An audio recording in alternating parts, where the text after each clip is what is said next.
Nahmaduhu wa nasta'inuhu wa nastaghfiruh wa na'udzu billahi min syururi anfusina wa min sayyiati a'malina. May yahdihillahu fala mudhillalah wa may yudlil fala hadiyalah. Wa asyhadu an la ilaha illallah wahdahu la syarikalah. Wa asyhadu anna Muhammadan abduhu wa rasuluh. Sallallahu alaihi wa ala alihi wa ashabihi wa man tabi'ahum bi ihsanin ila yaumiddin wa sallama taslima. Amma ba'du fa ikhwati fillah rahimani wa rahimakumullah. Alhamdulillah Allah mempertemukan kita di kesempatan yang baik hari ini dalam keadaan aman, sehat walafiat.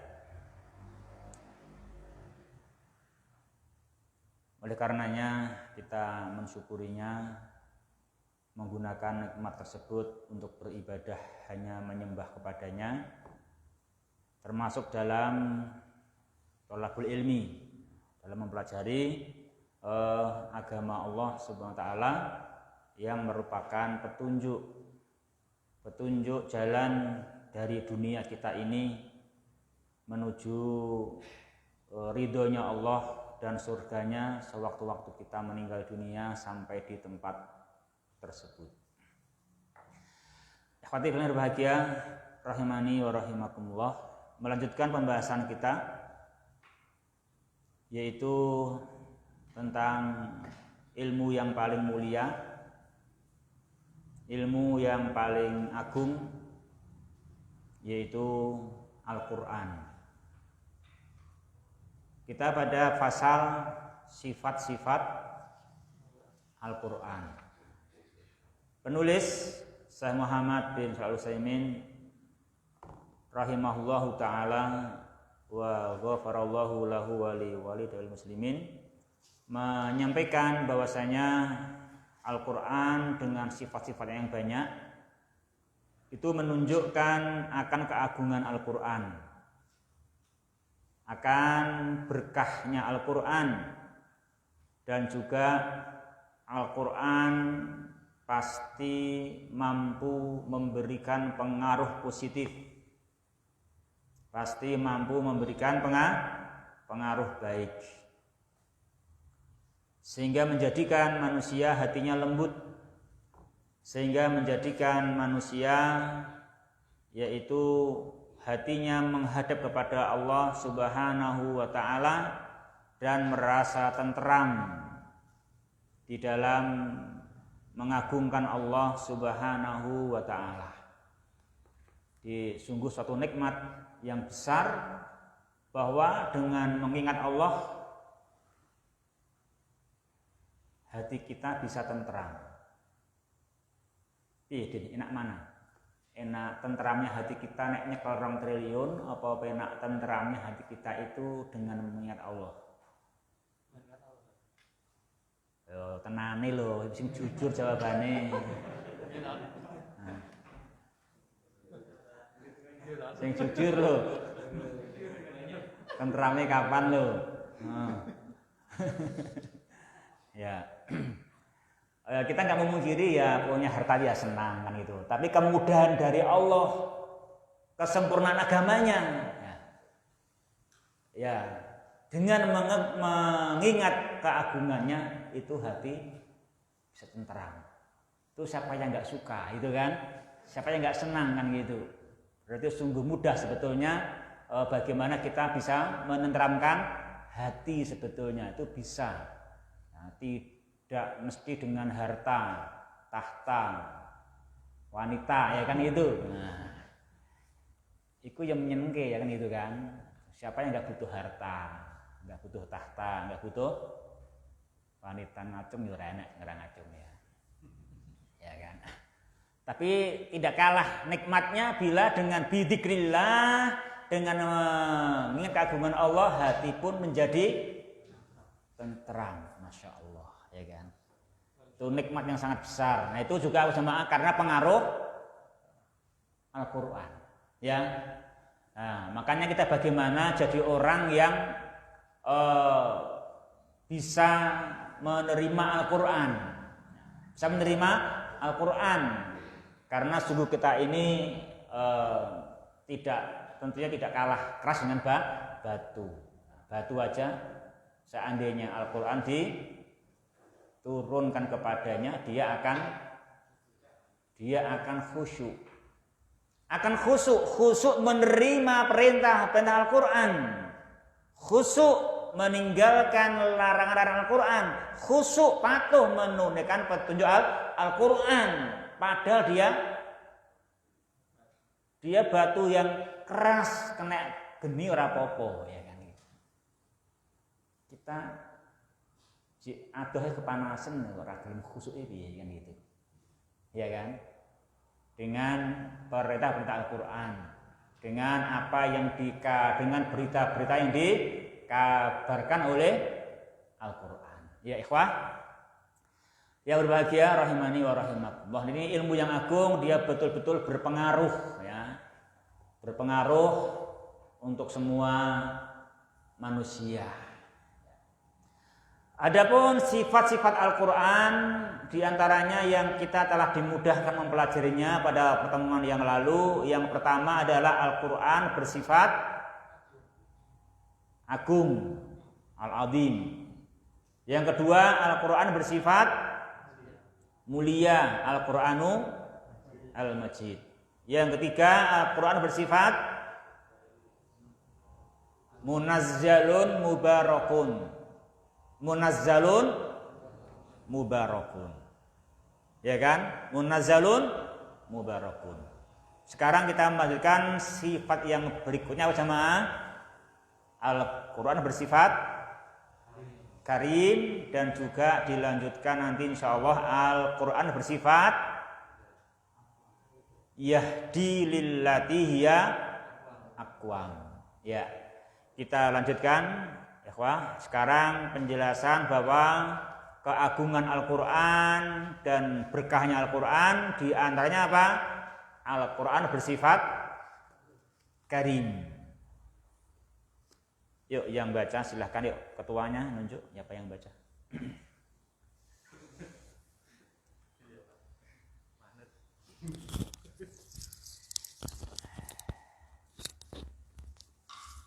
Bismillah. Bismillah. Qala al-mu'allif rahimahullah ta'ala, innahu la-Qur'anun karim. Al-Waqi'ah ayat. Inna hadzal Qur'ana yahdi lillati hiya aqwam. Al-Isra. Qala ta'ala, law anzalna hadzal Qur'ana 'ala jabalin lara'aytahu khashi'an mutasaddian min khashyatillah. Tilkal amthalu nadribuha lin-nasi la'allahum yatafakkarun. Al-Hasyr. Ya cukup dulu. Ya, dah itu dulu. Itu udah panjang itu. Selanjutnya hal itu pasti adalah Al-Qur'an yang mulia. Surat Al-Waqi'ah ayat 77. Sungguhnya ini Al-Qur'an ini sebagai petunjuk kepada jalan yang paling lurus. Surat Al-Isra ayat 9. Kemudian Allah Ta'ala berfirman, seandainya kami menurunkan Al-Qur'an ini pada gunung, misalnya engkau akan melihat gunung tersebut tunduk, pecah belah karena takut kepada Allah, dan hal itu dan permisalan-permisalan itu kami sebutkan kepada manusia agar mereka berpikir. Surat Al-Hasyr ayat 21. Ya. Ikhwati fillah yang berbahagia, yang dirahmati oleh Allah Subhanahu wa taala. Berikutnya dari sifat-sifat Al-Qur'an yaitu Al-Qur'an adalah karim. Dia adalah mulia. Itu sebagaimana disebutkan oleh Allah Subhanahu wa taala dalam surah Al-Waqi'ah. Di sana Allah berfirman, innahu laqur'anun karim. Innahu dhamir hak kembali ke mana ikhwah? Al-Qur'an. Sesungguhnya Al-Qur'an itu sungguh-sungguh Quran yang sangat mulia. Jadi situ dalam Allah menerangkan mulianya Al-Qur'an, karimnya Al-Qur'an itu dengan berapa taukid, dengan berapa penegasan yang semestinya betul-betul tidak ada ragu dan bimbang sama sekali. Berapa takkid ya Pak? Berapa penegasan? Berapa takkid? 3. 1 inna, 2 la, 3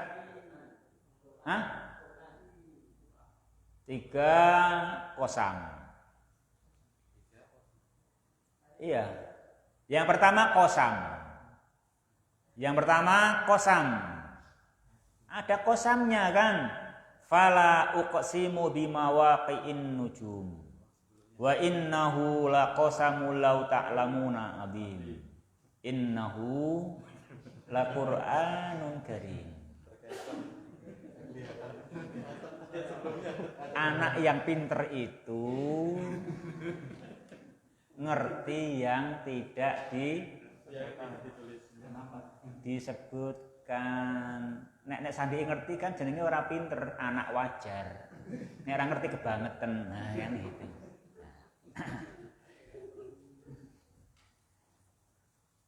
Ya.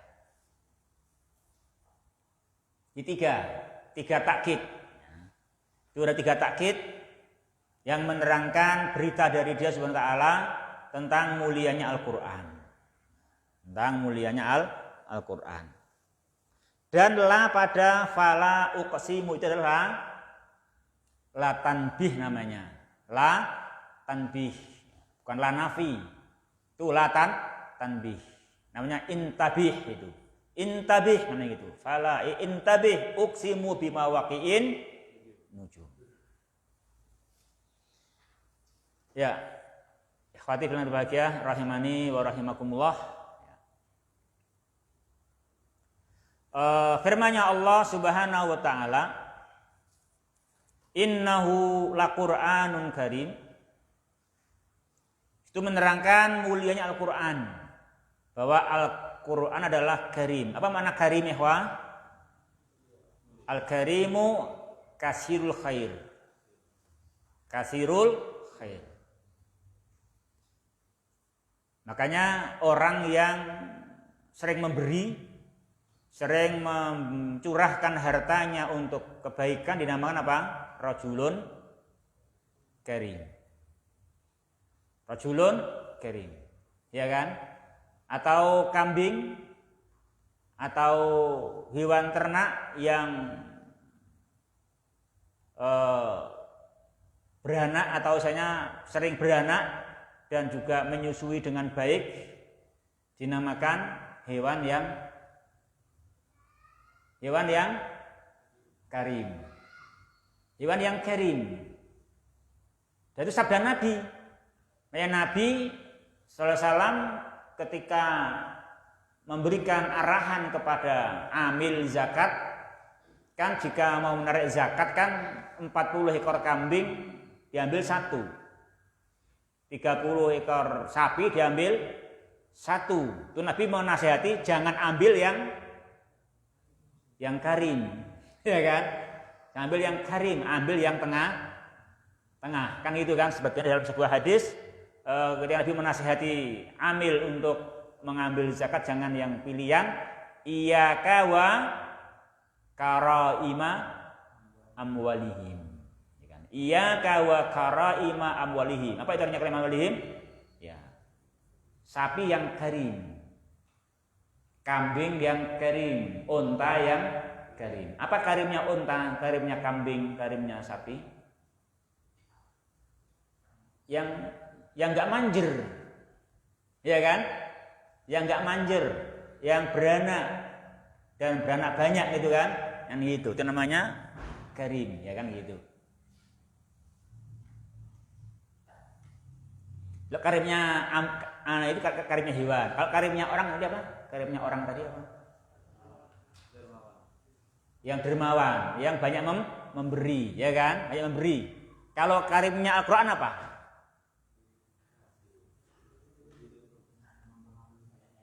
Al-Qur'an kan enggak kayak kambing, enggak kayak sapi, enggak kayak orang, ya kan? Tapi juga karim, ya kan?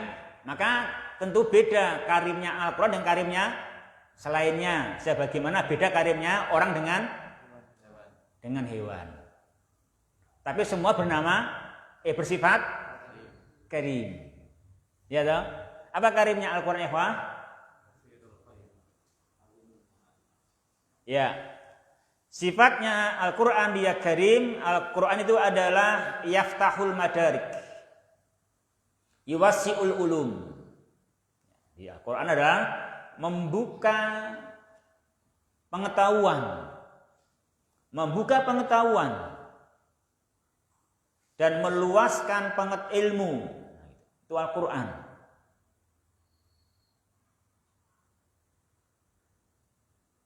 Atau sebagaimana yang kita bahas kemarin surat Yunus 57. 4 sifat Al-Qur'an itu, ya kan gitu.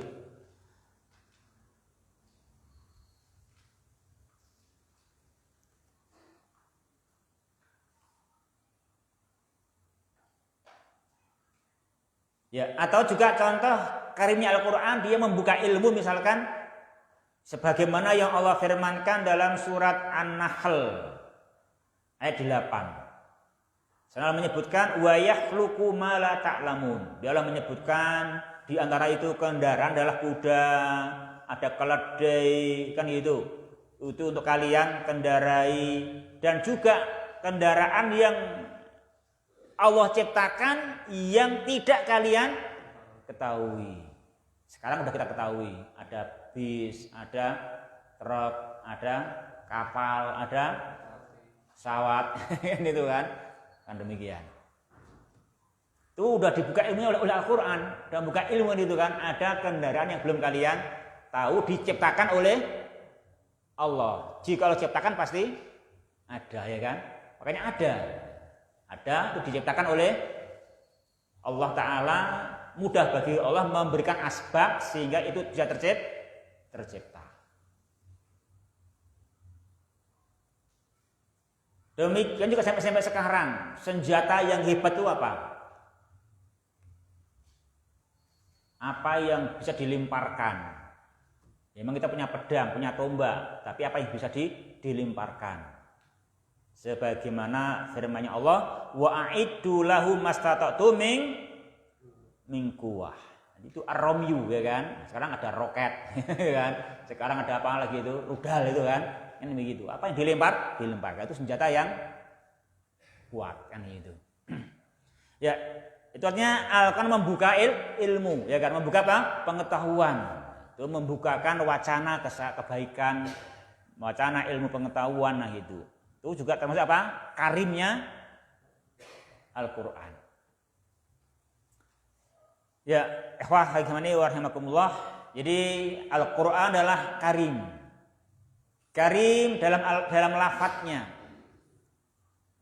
Lafadznya juga karim karena kita membaca Al-Qur'an mendapatkan pahala. Karim makna-maknanya. Dia mengajarkan sifat-sifat perangai-perangai yang terpuji. Karim dalam asarnya. Jadi asarnya bagus dengan Al-Qur'an, asarnya bagus. Menjadi orang yang tawadhu, orang yang hatinya lembut, dengan demikian orang yang bisa inabah, kembali ke jalan yang semestinya dan yang lurus. Dan juga dia adalah karim fi kulli syai'. Nah gitu. Itu Al-Qur'anul Karim. Ikhwan yang berbahagia, rahimani wa rahimakumullah. Demikian juga dalam kebangsaan,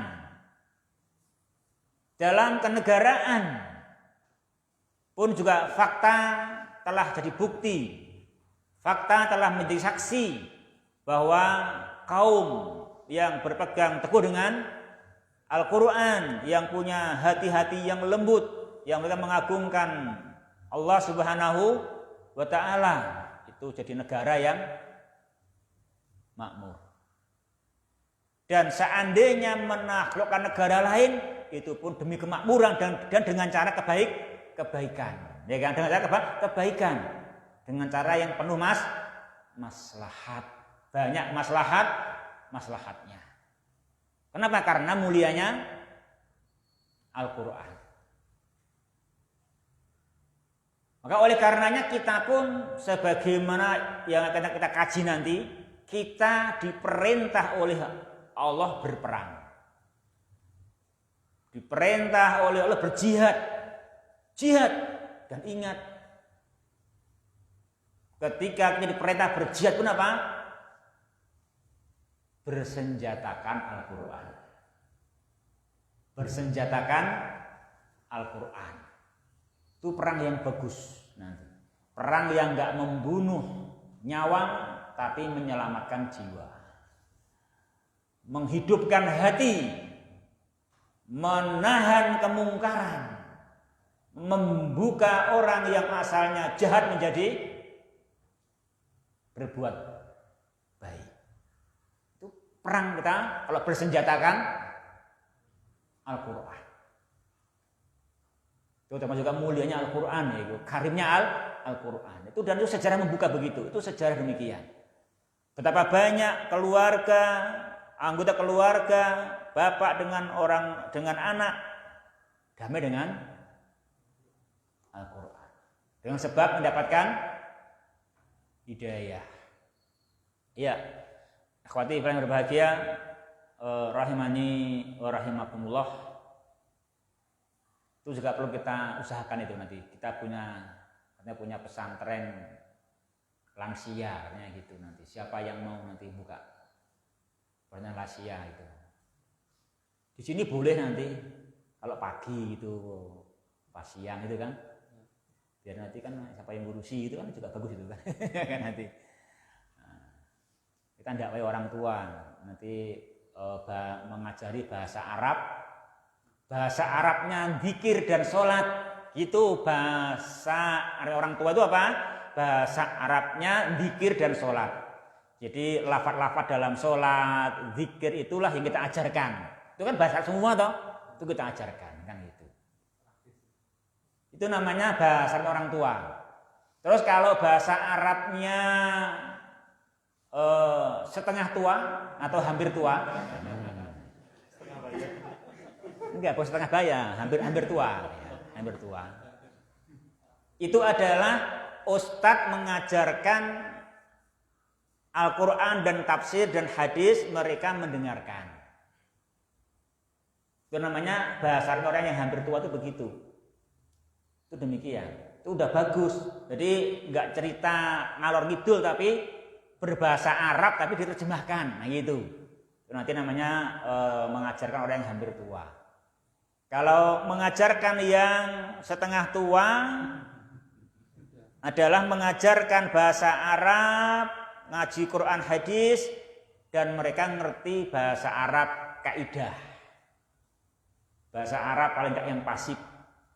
Mengerti mubtada khobarnya, tahu fa'il naibul fa'ilnya. Walaupun belum bisa aktif, belum bisa bicara langsung, walaupun menerangkannya pakai terjemahan, tapi mereka ngerti kaidahnya itu. Itu setengah tua. Nah kalau mengajarkan anak-anak muda, nah itu sampai bahasa Arab aktif, nanti gitu. Sarahnya pun pakai bahasa Arab, tafsirnya pakai bahasa Arab. Nah itu, kalau antum bisa bagus ya kan. Kalau nggak bisa ya antum nomor 3 aja nggak apa-apa. Tapi anak-anak antum nomor 4 ya. Nanti kan gitu ya kan, gitu. Jadi bapaknya antum nomor 1 ya kan. Paman kakak nomor 2, kamu nomor 3, syukur nomor 4. Paling kan anak-anak nomor 4. Nah gitu. Itu nanti tingkatan pengajaran bahasa itu begitu. Ya. Itu kemarin tuh kesimpulan kemarin waktu di sini diadakan itu pembinaan penataran pengajaran bahasa Arab di pesantren Al-Ukhuwah dulu kemarin gitu. Diterangkan demikian. Diterangkan begitu. Dan itu fakta sejarah pengajaran bahasa Arab di Indonesia yang sudah begitu. Jadi memang ada 4 model. Karena apa ya? Ada orang yang sadarnya tua, berarti nomor 1. Ada yang hampir tua sadar nomor 2, kan itu. Gitu kan? Nah, setengah tua sadar berarti nomor 3. Cik bocah dibimbing orang tua nih berarti nomor 4. Kudune kan gitu. Demikian seharusnya kan gitu. Ya. Ikhwati fillah yang berbahagia, rahimani wa rahimakumullah. Jadi itu kita namanya apa? Jihad tapi dengan Al-Qur'an ya, dengan Al-Qur'an ajarkan di 4 tahapan itu kan gitu. Itu kita nanti bisa memaksimalkan tempat ini juga silahkan dimaksimalkan nanti, diatur, dikompromikan ya, gitu misalnya.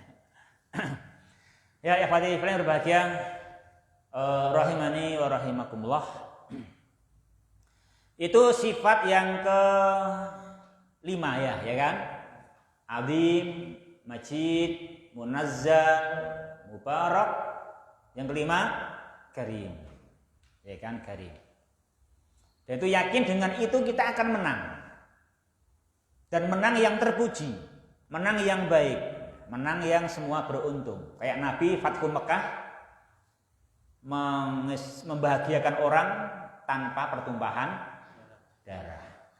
Itu mulianya apa? Mulianya Al-Qur'an, ya. Mulianya Al-Qur'an. Ya makanya jangan takut Islam itu keras, enggak keras. Islam itu mulia karena dengan Al-Qur'an sebagaimana fakta-fakta yang telah lalu. Itu sudah disaksikan sepanjang sejarah. Ya ikhwati fillah yang berbahagia yang dirahmati oleh Allah Subhanahu wa taala, kita lanjutkan sifat yang berikutnya. Itu apa? Al-Qur'an adalah yahdi lillati hiya aqwam. Jadi Al-Qur'an sifatnya adalah yahdi lillati hiya aqwam. Inna hadzal Qur'an, sesungguhnya Al-Qur'an ini sifatnya adalah yahdi. Dalam bidang apa saja, dalam perkara apa saja yang ada aneka ragam pilihan, pasti Al-Qur'an itu yahdi, menunjukkan kepada yang alati hiya aqwam, menunjukkan yang paling aqwam, menunjukkan yang paling tepat, menunjukkan yang paling tegak dan menegakkan kebaikan. Itu Al-Qur'an. Jadi aqwam adalah apa? Aqwam isim atau fi'il ahi? Aqwam isim apa ahi? Isim tafdil kan? Ya, berarti yang paling qaim, yang paling qaim, yang paling mukim, yang paling tegak dan menegakkan kebaikan. Itu apa yang ditunjukkan oleh Al-Qur'an. Jadi firman-Nya Allah Ta'ala, sifat Al-Qur'an yahdi lillati hiya aqwam, ini adalah mengisyaratkan kepada kita semua, menunjukkan kita semua, berarti ini agama Islam dengan akidahnya, dengan syariatnya, dengan muamalahnya. Agama Islam ini pasti mengajarkan dari yang terpenting urut, dari yang paling penting terus yang penting-penting. Jadi demikian. Dari yang paling maslahat terus yang maslahat. Demikian urut begitu.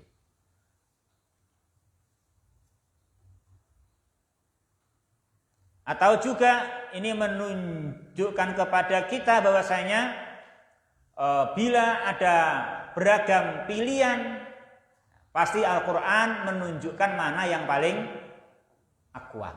Kayak gitu. Mana pilihan yang paling baik itu ditunjukkan oleh Al-Quran. Oleh karenanya semua kita ketika ada dua pilihan semuanya baik, itu tidak perlu berhenti.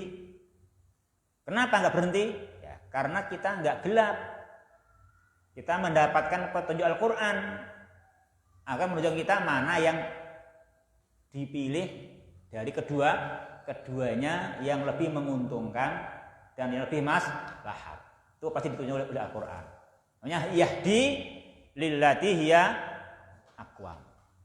Tapi ingat, dalam menilai jangan salah penilaian. Jangan, oh ini yang paling tegak, ini yang paling bagus. Nah, tapi nilainya jangan penilaian hanya sekarang. Ingat ya, Al-Quran selalu mengajarkan kita dalam menilai, dalam menimbang, itu adalah dunia akhirat. Karena memang hidup ini tidak hanya di dunia. Ini prinsip. Ya, tidak boleh menilai ini yang terbaik, tapi ternyata apa? Untuk dunia saja. Ini keliru. Itu namanya bukan terbaik sesungguhnya, itu terbaik hanya dunia. Tapi nanti ketika digabung dengan akhirat, ya kalah dengan yang lainnya. Memang dunianya sedikit kurang baik, tapi lebih menjanjikan nanti akibat di akhirnya kan gitu. Nah, kita nggak boleh berpemikiran sesaat. Nah, begitu. Al-Quran selalu mengajari kita orang yang berakal. Orang yang memerhatikan dunia dan akhirat. Sebagaimana firman-Nya Allah Subhanahu wa taala dalam surat Hud. Hud ayat yang ke-49. Di sana Allah Subhanahu wa taala berfirman, "Fasbir innal aqibata lil muttaqin." Fasbir innal aqibata lil muttaqin. Maka sabarlah. Sabarlah, sesungguhnya akibat nanti yang baik adalah lil muttaqin, khusus bagi orang-orang yang sekarang ini bertakwa. Jadi artinya memandangnya kita harus memandang sekarang dan nanti, tidak boleh hanya pandangan sekarang. Dia harus al-hali ilal mustaqbal, sekarang sampai nanti gitu memandangnya. Gak bolehnya yang terbaik sekarang. Maka kata Allah adalah supaya sabar dan diperintahkan sabar menggapai akibat yang bagus. Fasbir innal aqibata lil muttaqin. Itu ya, Wah. Jadi orang yang baik, orang yang berakal itu apa? Memandang kepada akibat. Ya, ingat harus sampai memandang kepada akibat. Jadi orang itu harus sampai memandang kepada akibatnya nanti. Ya. Itu ya, artinya ya kita memang ditunjuk oleh Al-Quran lillatihi aqwam. Nah, jangan salah menilai. Oh, ini Al-Quran salah, ini enggak aqwam. Ya, yang betul adalah Al-Quran. Ketika itu dipahami sekarang dan nanti. Tidak aqwam kalau dipahami sekarang saja. Akan aqwam semua yang Al-Quran tunjukkan ketika dibawa kepada sekarang dan nanti. Dan memang itulah yang semestinya pemikiran kita, fasbir innal aqibata lil muttaqin. Itu pemandangan, pemikiran, cara berpikir yang kita harus punya. Ya. Itu cara memikirnya begitu. Itu ya, Ikhwah. Sekarang lanjutnya sifat yang berikutnya, Ikhwah. Ini menerangkan Al-Quran sifat yang keberapa? ke-7 dan seterusnya ini lebih menjelaskan bahwa Al-Quran itu sifatnya betul-betul berpengaruh. Apa? Berpengaruh. Apa? Taksir ya, taksir. Al-Quran ini taksir, pasti berpengaruh dan pasti asarnya bagus. Siapapun dengan Al-Quran akan terpengaruh baik. Nah gitu. Yang pertama untuk hal ini penulis rahimahullahu subhanahu wa ta'ala menukilkan kepada kita firman-Nya Allah subhanahu wa ta'ala dalam Al-Quran surat Al-Hasyr ayat 21. Di sana Allah subhanahu wa ta'ala berfirman, "Lau anzalna hadzal qur'ana ala jabal la ra'aitahu khashi'an mutasaddian min khasyatillah." Dan sekiranya kami menurunkan Al-Quran ini kepada suatu gunung, niscaya kau lihat gunung itu khusyuk, ya, khusyuk dan langsung bergegas melaksanakan apa kata Al-Quran, tidak lain karena khasyahnya kepada Allah subhanahu wa ta'ala. Ya, gimana ya? Hatimu sudah khasyianmu tasadian belum? Hatinya antum harus sudah. Kalau belum berarti hatimu lebih keras ketimbang gunung.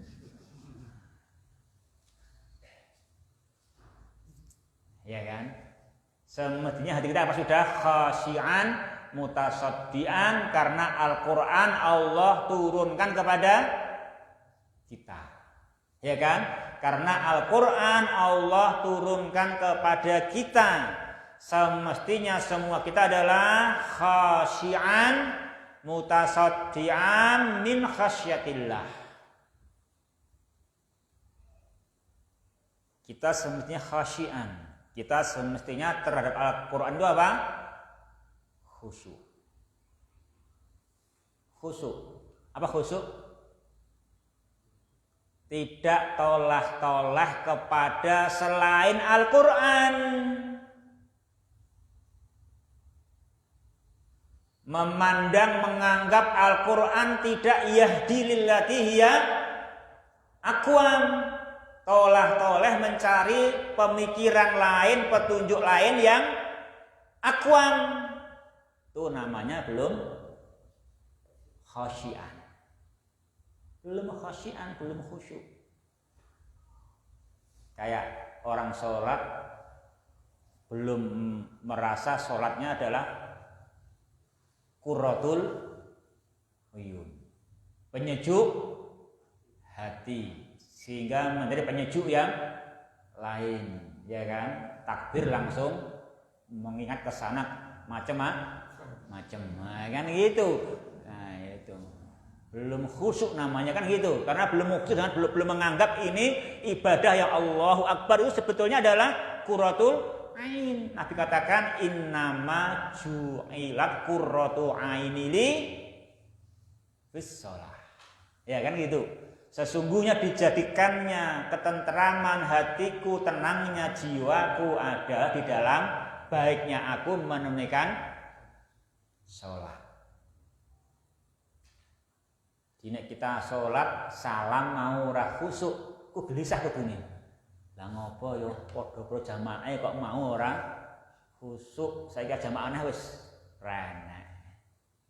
Nunggu kok berikutnya. Ngono maneh, astagfirullah, ya kan itu. Itu kita katakan ya, kita muhasabah kan gitu.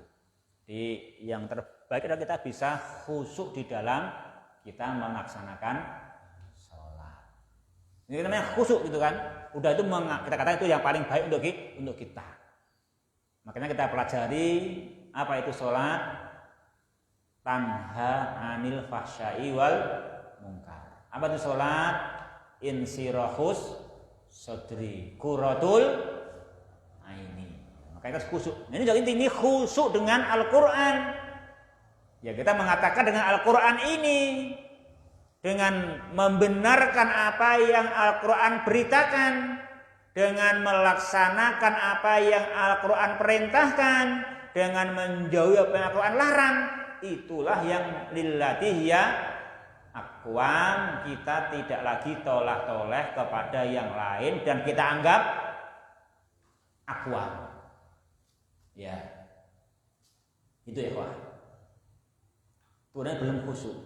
Dan khusyuk membenarkan apa yang Al-Quran beritakan, khusyuk meningkatkan kemampuan untuk mentaati Al-Quran dan menjalankannya, bahkan mutasaddian.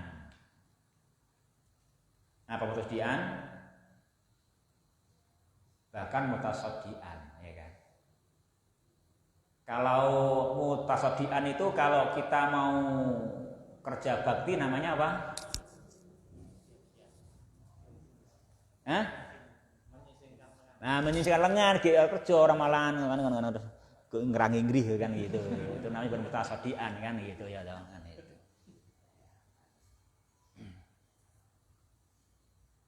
Ya segera lembut ya kan, segera hancur hati ini bermakna luluh untuk tunduk patuh bersegera membenarkan apa yang Al-Quran beritakan. Itu namanya mutasaddian. Segera untuk khusyuk. Itu kan segera untuk khusyuk, mutasaddian. Segera untuk kita menunaikan perintahnya, menjauhi larangannya dan membenarkan beritanya. Ya gitu. Ikhwatin yang berbahagia rahimani wa rahimakumullah. Jadi hancurnya bukan gunungnya hancur berantakan, bukan gitu. Sebagaimana hancurnya hati ini kan bukan hatinya remuk jadi terus hati ini renek ngono.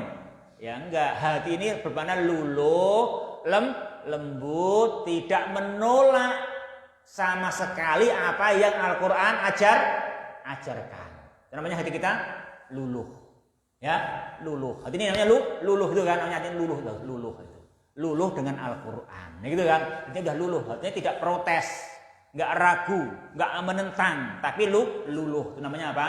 Ini khasyian mutasaddian. Kenapa luluh? Min khasyatillah. Min khasyatillah. Ini namanya min apa ya, Pak?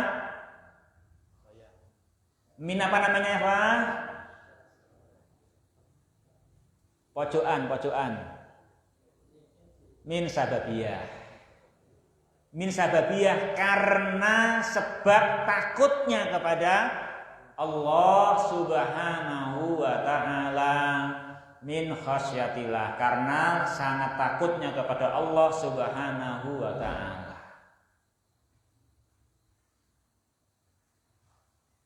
Dan takut kepada Allah kenapa? Karena mengetahui keagungannya dari yang Al-Quran ajarkan. Ya karena tahu Al-Quranul Azim, Al-Quranul Majid, Al-Quranul Karim, Al-Quranul Mubarak kan gitu kan. Sehingga dia luluh kepada Al-Quran. Al-Quranu yahdi lillati hiya aqwam. Sehingga hatinya lembut, hatinya lunak layyin.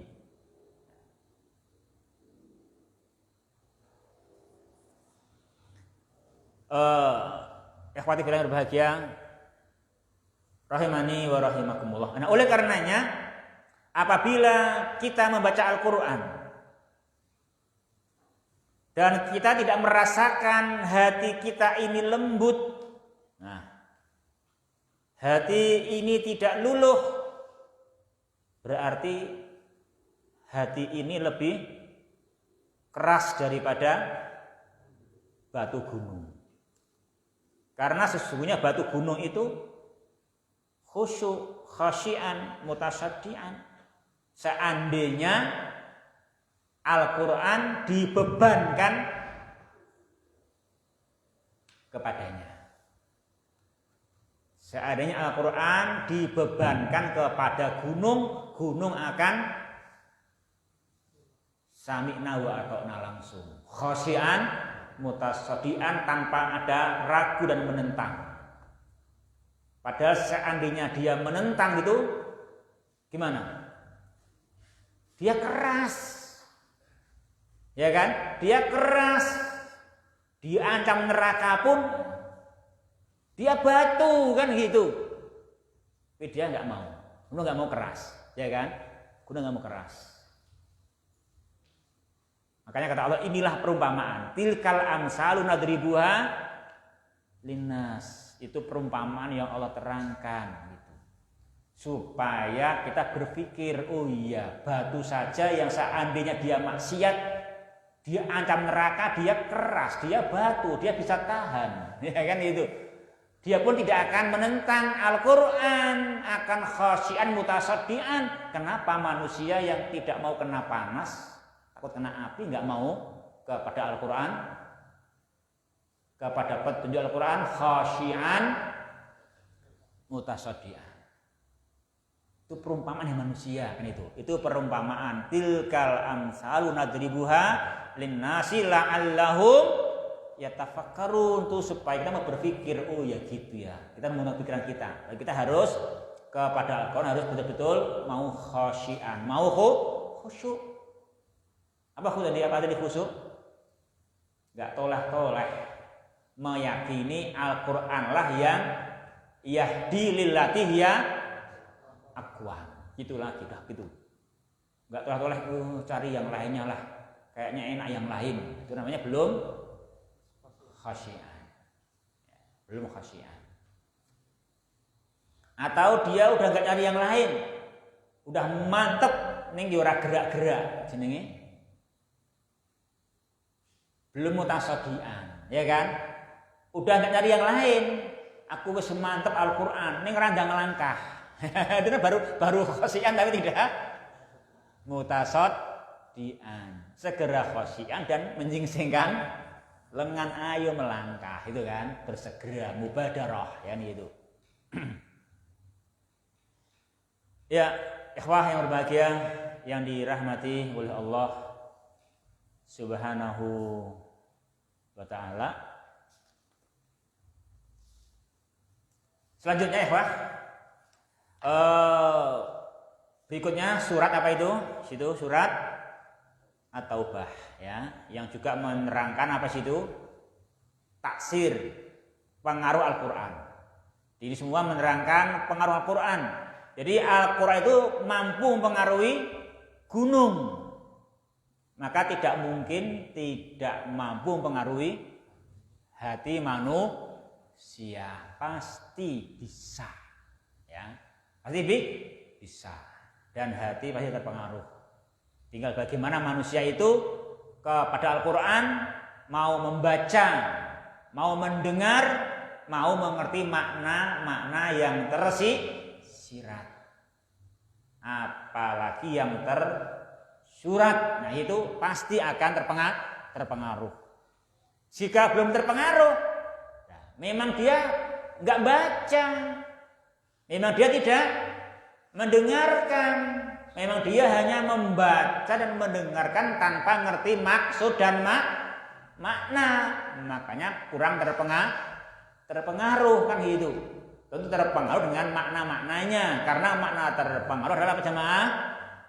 Yaitu dengan khusyuk menerima apa yang Al-Quran beritakan, itu yang pasti benar, menyingsingkan kemampuan untuk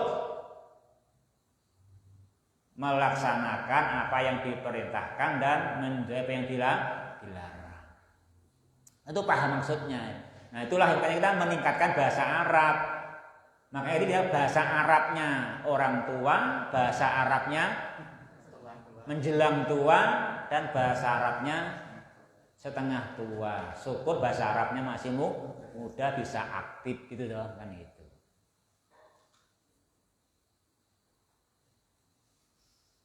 Kalau kita ya nomor 3 alhamdulillah ya. Udah enggak 2 lah ya gitu kan. Karena kan udah sering, sekarang udah ngaji dan sudah ngerti kaidahnya ya toh. Tinggal dilancarkan, tinggal meningkatkan kelas. Ya nomor 3 ya grade ya belum 3+ gitu kan ya kan. Aku ya ini cek telumin. Ini cek telumin gitu ya. Ya. Tapi yang telu plus lah itu kan ya. 37 kan gitu lah. Aja telune telu kurang telu. Cek 17 kan itu.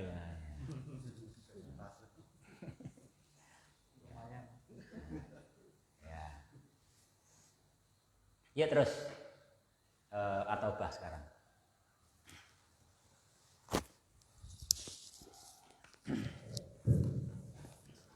Qala al-mu'allif rahimahullah ta'ala wa idza ma unzilat suratun faminhum man yaqulu ayyukum zadathu hadhihi imanan fa ammal ladzina amanu fazadathum imanan wa hum yastabshirun wa ammal ladzina fi qulubihim maradun fazadathum rijsan ila rijsihim wa matu wa hum kafirun. Ya. Terjemahnya. Dan apabila apa yang diturunkan sebuah surat, maka dari sebagian dari mereka, yaitu orang-orang kafir, mengatakan, apakah dari kalian bertambah keimanan ini? Maka adapun orang-orang yang beriman, maka bertambahlah iman mereka dan mereka merasa bergembira. Dan adapun wa ammal ladzina fi qulubihim maradun fazadathum rijsan ila rijsihim wa matu wa hum kafirun. Dan adapun orang-orang yang pada hati-hati mereka sebuah penyakit, maka bertambahlah kekafiran mereka dan mereka meninggal atau mati dalam keadaan kafir. Surat At-Taubah ayat 124 sampai 25. Iya. Itu panjang loh itu. Ya. 2 ayat ya. Nih, wah. Yang berbahagia rahimani wa rahimakumullah. Berikutnya firman-Nya Allah Subhanahu wa ta'ala,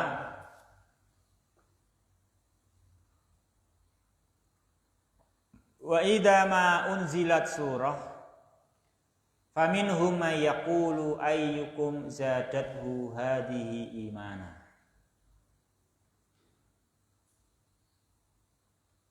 Dan apabila ada satu surat yang diturunkan, ya, faminal munafikin, ada di antara orang-orang mereka, dari orang-orang yang munafikin, itu mereka mengatakan, jangan dengarkan Al-Quran lah, gitu. Jangan dengerin. Ngapa dengerin? Ya, denger juga nggak tambah iman, gitu kan? Itu kan? Itu juga nggak tambah iman. Ayyukum, nah itu. Siapa di antara kalian yang ini surat, ini ayat menambah iman? Kan gitu. Berkata demikian.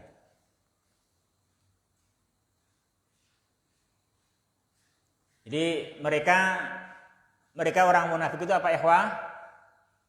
Kalau dibacakan Al-Quran, itu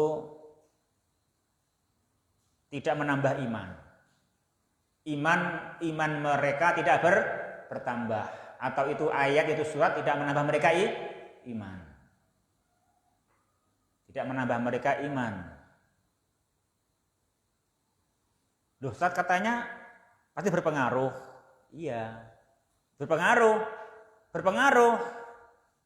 juga sebetulnya, ya, berpengaruh. Cuman berpengaruhnya untuk mereka itu adalah tidak mempengaruhi iman. Tidak mempengaruhi iman mereka. Tidak mempengaruhi iman mereka. Memang sebagaimana sebagian mereka berkata ke sebagian yang lain itu udah menantang Al-Qur'an, udah menolak Al-Qur'an dulu itu, udah menolak Al-Qur'an. Jadi dia sudah tidak memaknai Al-Qur'an. Dari awal dia sudah menentang Al-Qur'an. Ya, dia menentang Al-Qur'an nah gitu. Nah, terus dia percaya diri mengira bahwa orang lain pun seperti dia, tidak akan terpengaruh oleh Al-Quran yang dibacakan. Oleh karenanya dia berani mengatakan ayyukum zadathu hadhihi imana. Dia bisa bilang begitu. Oleh karenanya orang seperti ini nanti pengaruh Al-Quran kepadanya adalah sebagaimana yang Allah katakan, wa amal ladina fi qulubihim marad fazadathum rijsan ila rijsihim. Di situ pengaruhnya Al-Quran. Di situ pengaruhnya Al-Quran. Karena hatinya ada penyakit. Karena hatinya ada penyakit, hatinya ada kufur kepada Al-Quran. Apa itu penyakit hati? Kufur, menentang. Menentangnya, jadi mengkufurinya, menentangnya, atau masih syak dan raib. Nah itu, orang kan masih ada itu. Ya.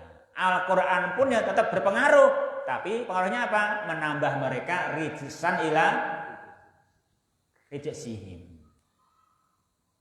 Rijsan ila rijsihim.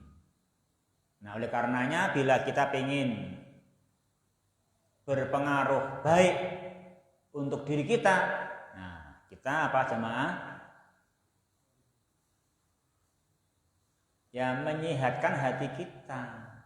Jangan menentang Al-Quran, atau juga jangan masih ragu dengan apa yang menjadi maksud dan makna Al-Quran. Gitu. Jangan menentang makna-makna Al-Quran, atau jangan masih bimbang dan ragu. Kalau kau masih menentang Al-Quran, menentang makna-makna Al-Quran, atau masih ragu, Al-Quran ini berpengaruh juga. Tapi pengaruhnya apa? Semakin menambah kamu rijsan ila rijs, kan gitu, sampai akhirnya meninggal dunia di atas sakitnya itu. Apa sakitnya? Kufurnya itu, kan gitu. Makanya ini namanya apa tuh marad? Kufur. Makanya wa matu wahum kafirun, mati dalam keadaan sakit. Nah itu. Apa sakitnya? Kafir. Gitu kan gitu. Sebenarnya sakit kan gitu, makanya gitu. Itu namanya marad kan gitu. Itu namanya sakitnya hati itu kalau dia mengkufuri Al-Qur'an. Itu namanya hatinya sakit. Nah itu. Sakitnya tangan tidak bisa untuk menggenggam. Gue muter ngene arep ngombe ra kuat. Ngono ra kuat. Jenenge tanganku loro iki ya. Mosok muter ngene ora kuat. Kan gitu toh. Nah, gitu. Pingi kuwati. Berarti iki loro kan gitu. Sakitnya mata tidak bisa untuk melihat. Untuk melihat silau. Ya kan? Berarti mata kita berarti sakit. Atau untuk melihat semua nampak double. Berarti mata kita sakit, nah, kan gitu. Ini juga sakitnya hati apa? Itu tadi masih menolak Al-Quran, Al-Quran, menutup Al-Quran, mengkufuri Al-Quran, bahkan menentang, atau masih ada ragu dan bimbang. Itu namanya sakit. Nah kalau sakit, ya maka ya berpengaruh. Tapi apa? Zadathum rijsan ila rijsihim, sampai meninggal dunia. Nah, ini juga ancaman untuk semua orang yang di awal mula dengan Al-Quran menentang, itu segera diperbaiki, segera disehatkan hatinya. Karena kalau menentang itu bisa menentang terus sampai kondisi menentang meninggal dunia. Naudzubillah min dzalik, kan gitu. Ikhwati fillah berbahagia, rahimani wa rahimakumullah. Maka ada golongan yang lain. Kalau golongan yang pertama itu golongan munafikin yang mengatakan faminhum man yaqulu ayyukum zadathu hadhihi imana. Kalau golongan yang lain fa ammal ladzina amanu fazadathum imanan wa hum yastabsyirun. Ini namanya orang yang beriman, orang yang mengimani makna-makna Al-Qur'an. Nah gitu, mengimani petunjuk-petunjuk yang diterangkan oleh Al-Qur'an. Orangnya beriman. Nah gitu, percaya, niscaya zadathum imanan wa hum yastabsyirun. Apa arti jemaah? Artinya dia bagian orang yang seperti ini bertambah imannya. Apa artinya? Setiap kali dibacakan Al-Quran, dibacakan satu surat atau beberapa ayat yang berupa berita, dia membenarkannya. Kalau berupa perintah, dia menyingsingkan lengan, segera menegakkannya. Jika berupa larangan, dia segera meninggalkannya. Ini bertambahnya iman. Itu bertambahnya iman. Ini bertambahnya iman dengan apa jemaah? Membenarkan ayat-ayat yang berupa berita, melaksanakan apa yang berupa perintah, dan meninggalkan apa yang berupa larangan. Sebagaimana itu adalah akidah Ahlussunnah wal Jamaah, al-imanu yazidu wa yanqus. Jadi kalau kita sekarang sedang ngaji itu imannya naik, ya kan? Naik, itu kan imannya naik. Mesti beda karo pas orang ngaji kayak itu beda. Yang tahu kita sendiri masing-masing. Ya. Itu ya, wah. Ini bertambahnya iman itu gitu, itu bertambahnya tasdik. Nah, gitu. Makanya kita kalau bertambah iman itu bertambah membaca, terus membenarkan isinya, mentasdikkan beritanya. Fi'lan lil ma'mur wa tarkan lil mahdur atau manhi. Ya.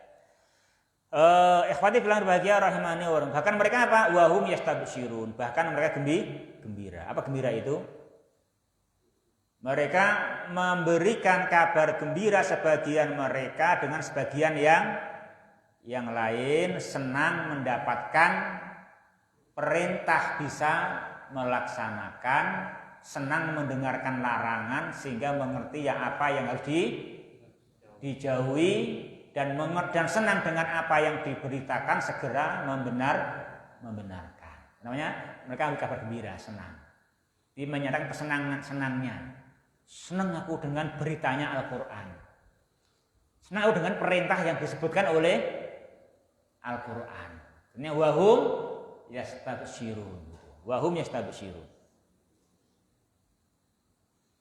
Ya, ikhwati fillah yang berbahagia yang dirahmati oleh Allah Subhanahu wa taala gitu.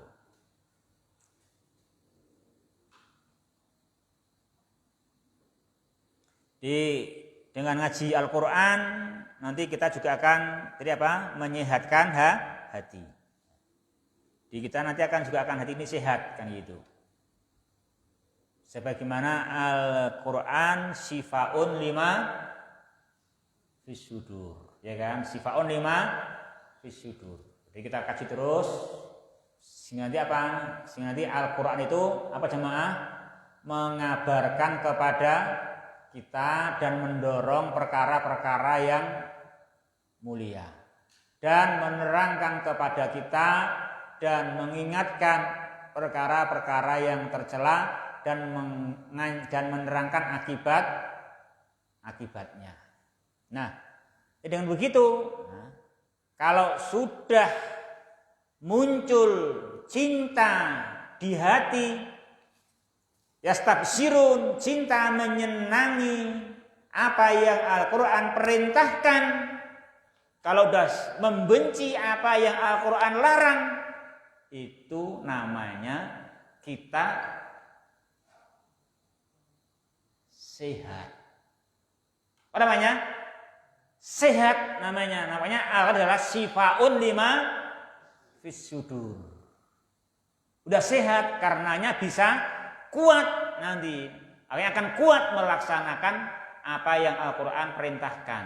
Setelah apa tadi? Setelah cinta.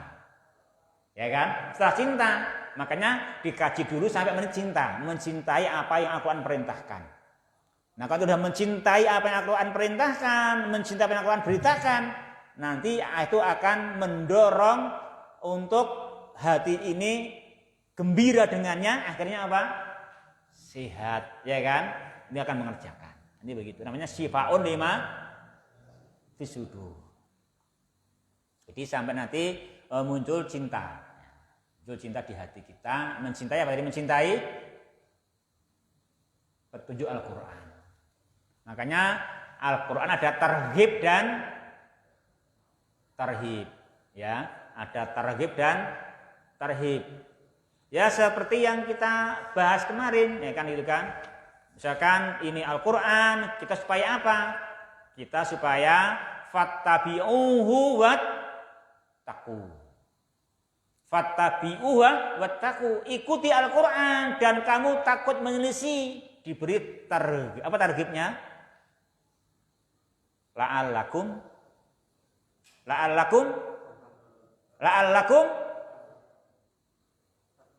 fattabi'uhu wattaqu la'allakum turhamun, ya kan? La'allakum turhamun. Kata la'allakum turhamun namanya apa? Targhib. Ya kan? Targhib, mendorong kita untuk fattabi'uhu wattaqu. Targhib la'allakum turhamun, maka menimbulkan rasa cinta ittibaul Quran, benci menyelisih petunjuk Al-Quran. Karena apa? Supaya la'allakum turhamun. Ya.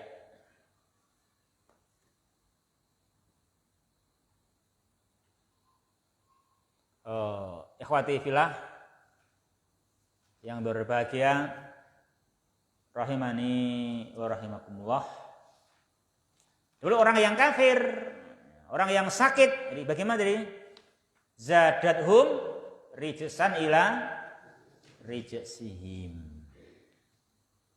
Apa artinya? Ya nambah kufur karena semakin ada ayat ditentang, ada perintah ditinggalkan, ada larangan dicintai, dikerjakan. Yang menambah rijsan ila rijsihim.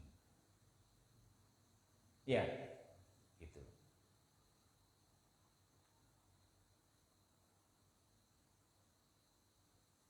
Iya Mahfud ya, gitu ya. Mahfud, mau ayam enggak? Makan ayam enggak muntah? Enggak, berarti sehat.